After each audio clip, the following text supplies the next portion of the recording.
In late 2025, the U.S. Justice Department released several thousand pages from the Jeffrey Epstein case. The New York Times analyzed these documents and published their findings. Public records and social columns from the 1980s and 1990s show Trump and Epstein attended similar events in New York. A former Epstein employee provided testimony about phone communications. The testimony claimed calls occurred multiple times weekly during the 1990s. The employee stated some calls were on speakerphone in Epstein's office. This testimony has not been corroborated by additional sources. Records from large investigations often produce ambiguous data. In 2002, New York Magazine published an interview with Trump. He stated, "I've known Jeff for 15 years. Terrific guy. He's a lot of fun to be with." Epstein was convicted in 2008. How people interpret the 2002 quote varies considerably. Released flight logs list passenger names on Epstein's aircraft. Some reviewers point to flight manifests that appear to include Trump's name 8 times.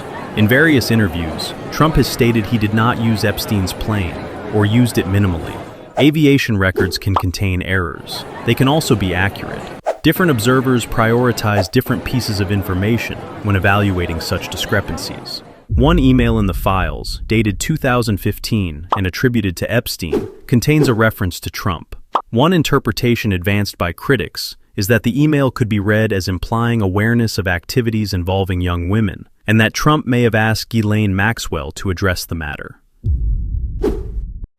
During his presidential campaign, Trump addressed Epstein files at public rallies. He stated that if elected, he would ensure full release of all documents. This position appeared to resonate with portions of his voter base. Trump took office in January 2025. In July 2025, the Justice Department stated that a comprehensive client list, in the form many anticipated, does not exist in their records. Trump subsequently described the matter as receiving disproportionate attention.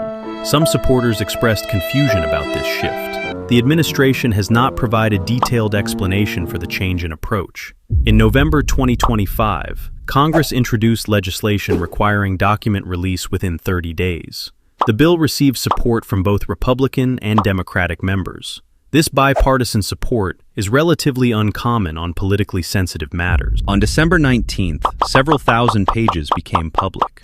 Large sections were redacted, names removed, sentences incomplete. The Justice Department maintains that additional substantive documents do not exist.